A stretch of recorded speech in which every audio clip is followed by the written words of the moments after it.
Voici le jour que l'Éternel a fait, qu'il soit pour nous un sujet d'allégresse et de joie. Psaume chapitre 118, verset 24. Voici le jour que l'Éternel a fait, qu'il soit pour nous un sujet d'allégresse et de joie. Bonjour bien-aimés, que Dieu vous bénisse. C'est l'heure de la prière et de la repentance en ce dimanche 22 juin 2025. Prions ensemble.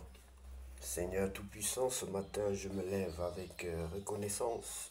Tu m'as gardé durant la nuit et voici un nouveau jour que tu me donnes. Merci pour le souffle de vie, pour ta fidélité renouvelée. Aujourd'hui c'est le jour du repos et de l'adoration. Remplis mon cœur de joie, de paix et de révérence. Je te consacre cette journée, mes pensées, mes paroles, mes actions. Que tout ce que je ferai soit pour ta gloire. Fortifie ma foi, Seigneur. Accorde-moi un esprit de prière. Bénis mes proches, ma famille et tous ceux qui se lèvent ce matin avec foi. Ta parole déclare que voici le jour que l'Éternel a fait, qu'il soit pour nous un sujet d'allégresse et de joie. Je te loue, mon Dieu, et je marche avec toi. Au nom de Jésus-Christ de Nazareth, que mon âme exécute. Amen. Bien-aimé, si tu n'as pas encore reçu le Seigneur Jésus-Christ dans ta vie comme ton sauveur personnel et ton Seigneur, je veux t'inviter à le faire avec moi aujourd'hui, ce dimanche 22 juin. Prends la position qui honore ton Dieu et répète cette prière après moi. Si tu veux vraiment recevoir le Seigneur Jésus-Christ dans ta vie, Seigneur, je te demande pardon pour mes péchés car je reconnais que je suis un pécheur. Seigneur, je te demande pardon pour mes péchés car je reconnais que je suis un pécheur. Seigneur, j'ai besoin d'un Dieu et je crois que c'est toi le Dieu indiqué. Seigneur, j'ai besoin d'un sauveur et je crois que c'est toi le sauveur indiqué. Je crois que c'est toi qui guéris les malades. Je crois que c'est toi qui nous sauve de la géhenne. Je crois que c'est toi qui peux nous permettre de naître de nouveau. Je crois que c'est toi qui peux donner de l'espoir et de l'avenir, de l'espérance et de l'avenir à une nouvelle vie.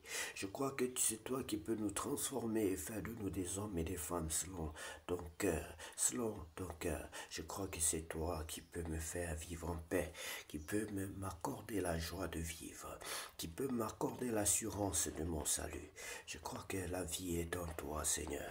Tu as dit et tu n'es pas un menteur. Tu as dit que je suis le chemin, la vérité et la vie.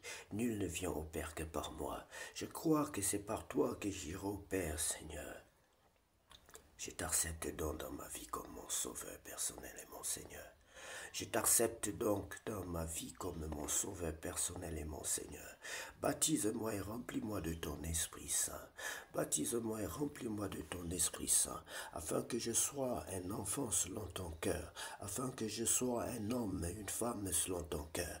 Au nom de Jésus-Christ de Nazareth, j'ai ainsi prié.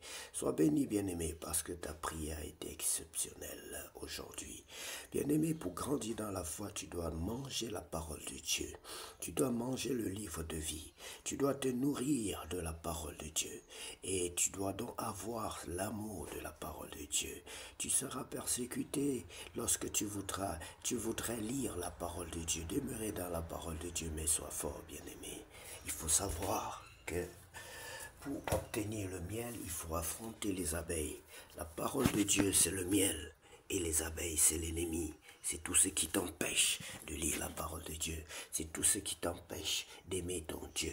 C'est tout ce qui t'empêche d'adorer ton Dieu. C'est tout ce qui t'empêche de lire, de demeurer dans la présence de ton Dieu. C'est tout ce qui t'amène à critiquer la chrétienté. C'est tout ce qui t'amène à haïr les enfants de Dieu, à haïr les hommes de Dieu. Oui, bien-aimé, sois-en sûr. C'est la parole de Dieu qui peut te faire grandir. Nous allons donc lire la parole de Dieu, bien-aimé, dans le livre de 1 Samuel chapitre 2. Cantique d'Anne. Anne pria et dit, « Mon cœur se réjouit à l'Éternel, ma force a été relevée par l'Éternel. » Anne, bien-aimée, Anne, celle qui était avec Ruth.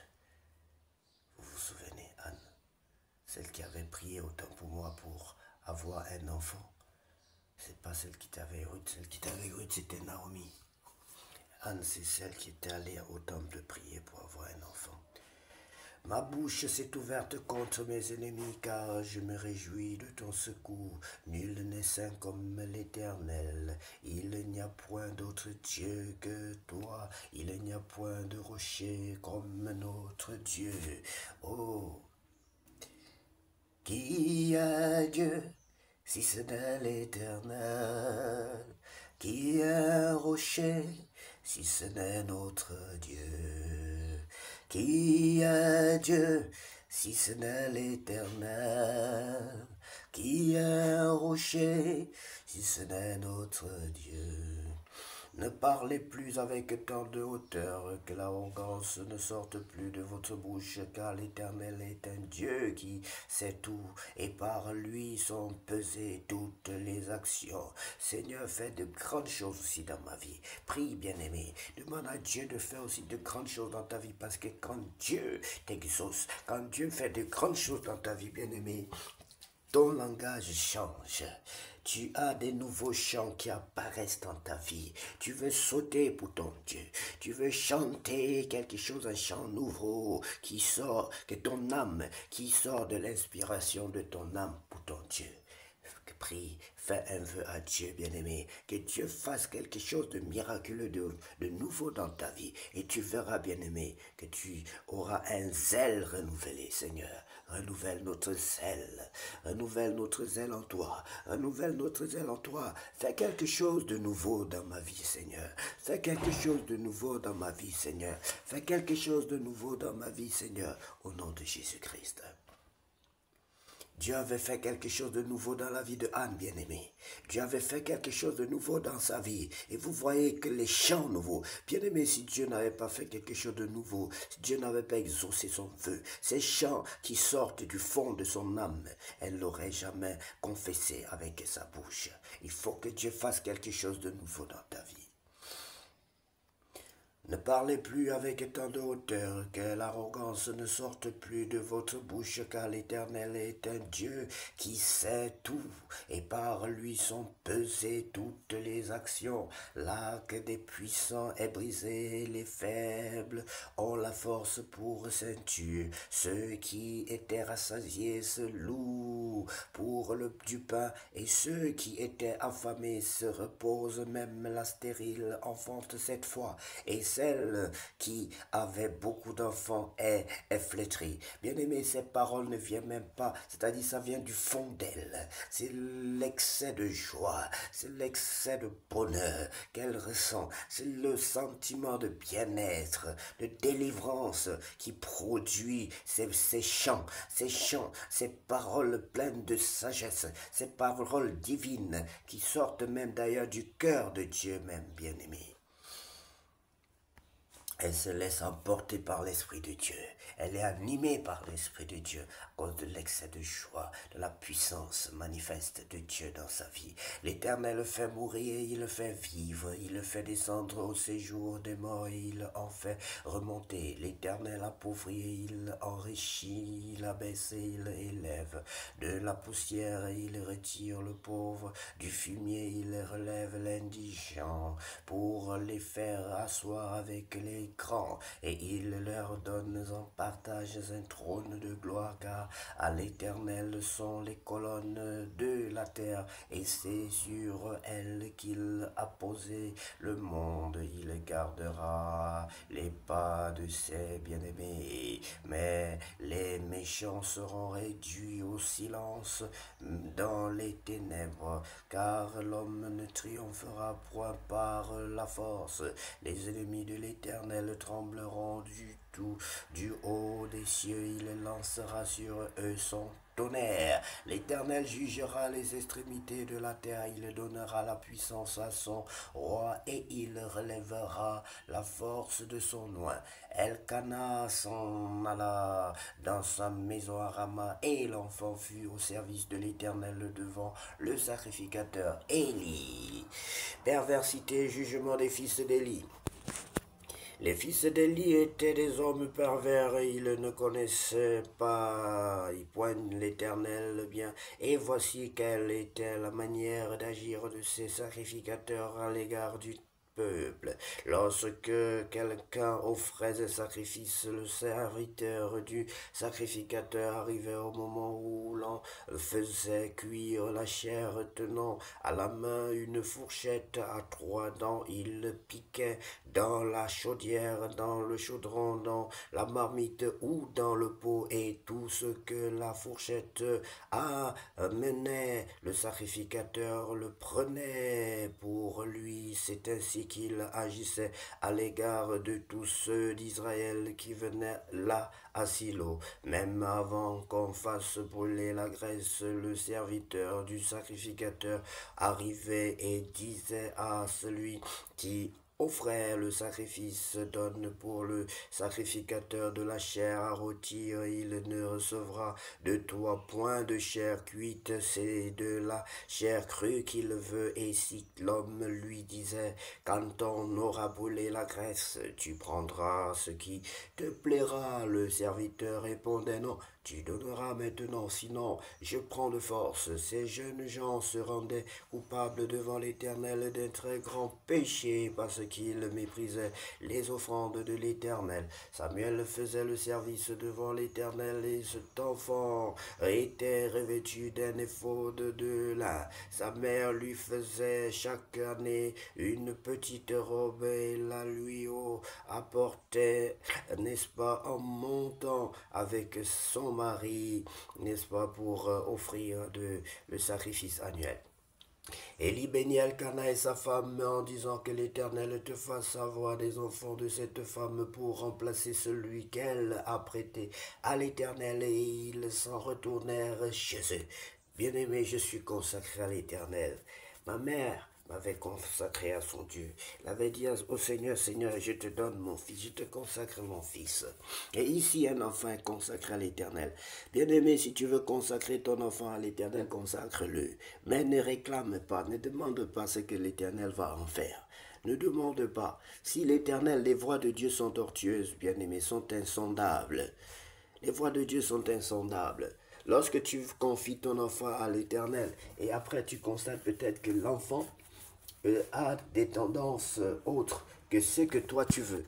Quand tu confies ton enfant à l'Éternel, alors qu'avant de le confier, tu voulais que ton enfant soit pilote, tu voulais qu'il soit docteur, bien aimé, il faut savoir que tous tes vœux là vont mourir. Il faut laisser l'Éternel faire de ton enfant ce qu'il veut. S'il veut qu'il soit prédicateur, il sera prédicateur.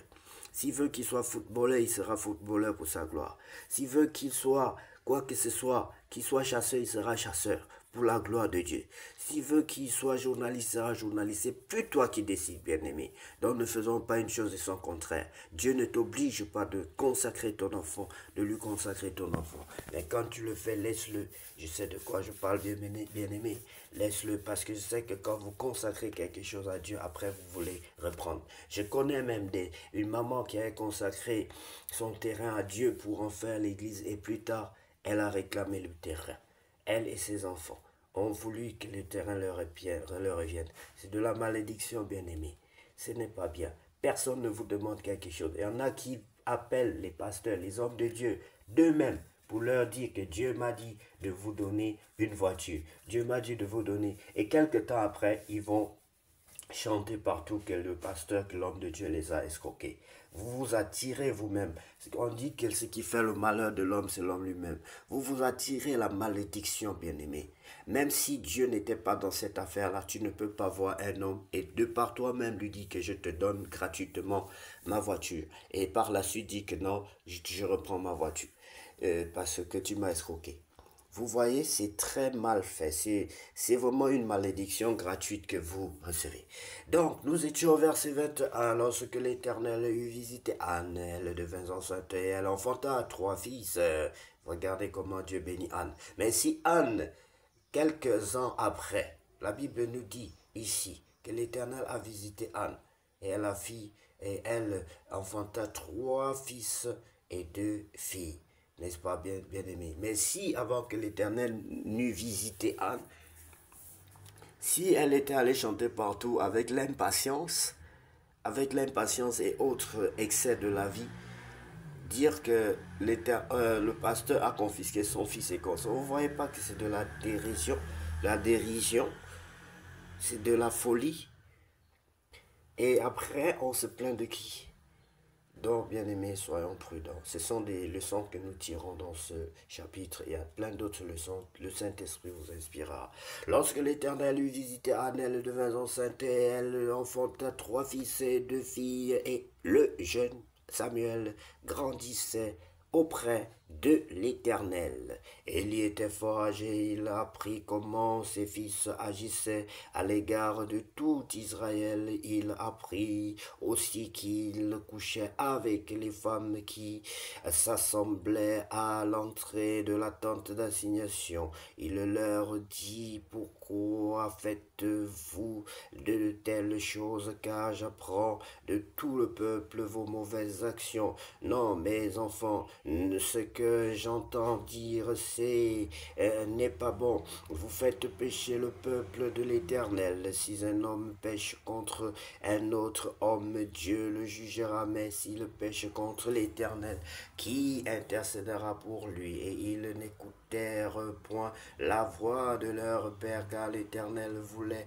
les faire mourir. Le jeune Samuel continuait à grandir, et il était agréable à l'Éternel et aux hommes. Un homme de Dieu vint auprès d'Élie et lui dit: ainsi parle l'Éternel, ne me suis-je pas révélé à la maison de ton père lorsqu'il était en Égypte dans la maison de Pharaon? Je l'ai choisi parmi toutes les tribus d'Israël pour être à mon service dans le sacerdoce, pour monter à mon autel, pour brûler le parfum, pour porter l'éphod devant moi, et j'ai donné à la maison de ton père tous les sacrifices consumés par le feu et offerts pour les enfants d'Israël. Pourquoi foulez-vous aux pieds mes sacrifices et mes offrandes que j'ai ordonné de faire dans ma demeure? Et d'où vient que tu honores tes fils plus que moi, afin de vous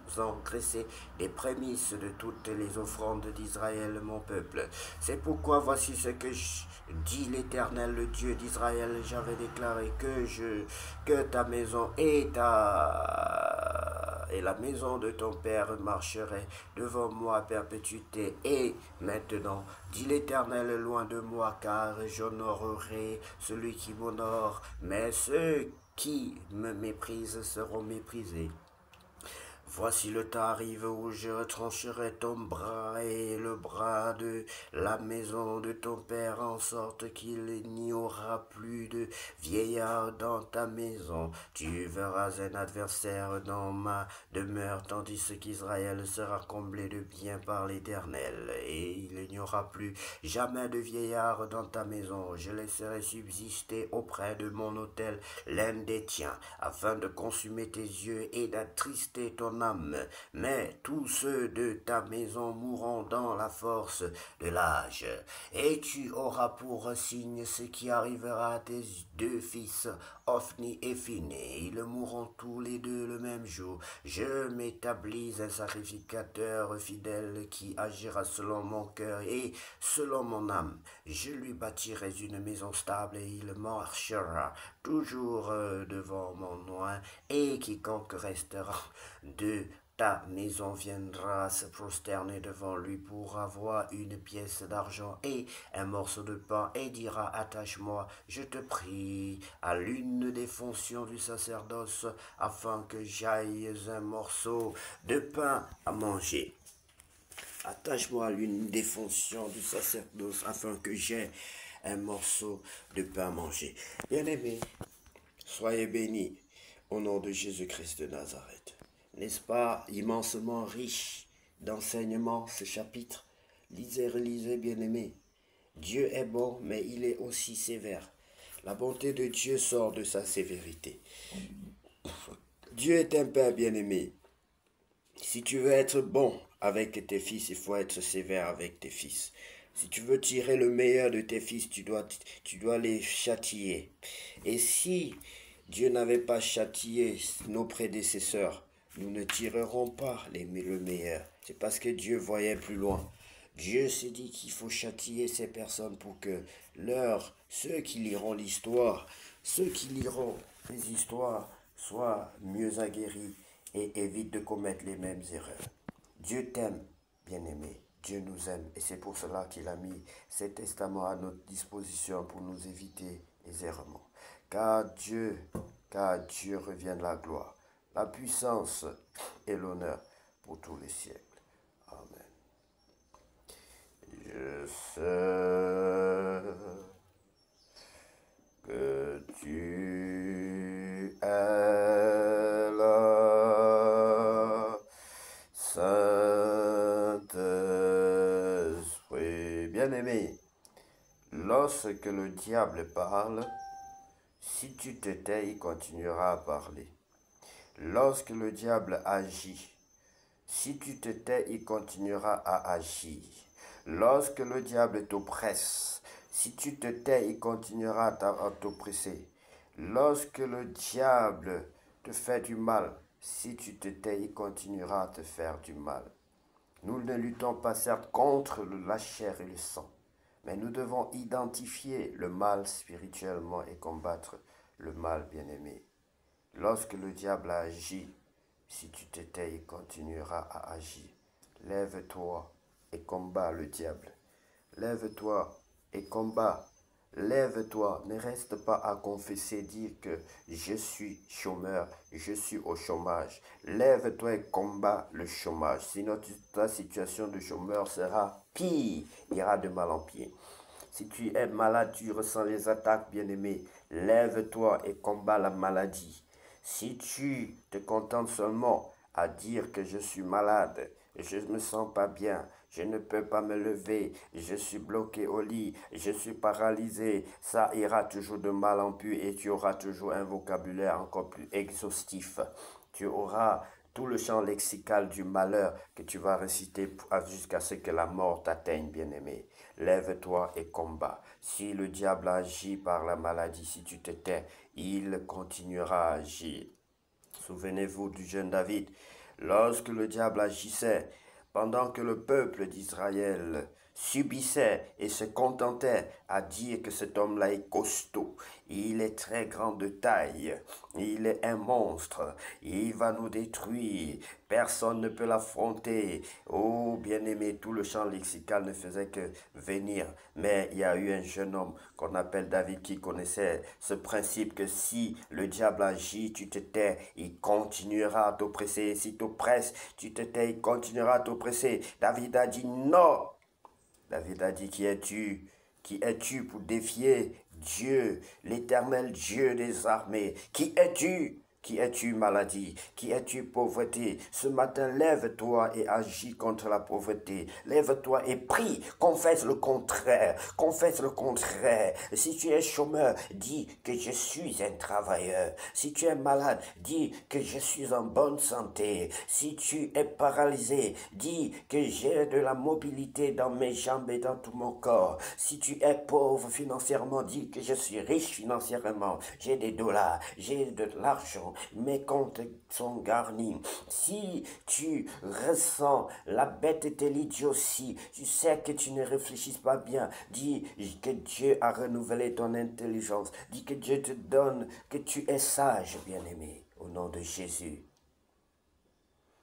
Bien-aimé, que Dieu vous bénisse et que ce dimanche soit vraiment béni. Je crois que ce dimanche est un jour béni parce que Dieu nous inspire davantage pour être aussi une bénédiction pour nous tous, pour vous en particulier. Que cette journée soit la plus belle de toutes les journées déjà vécues sur cette terre au nom de Jésus-Christ. Amen.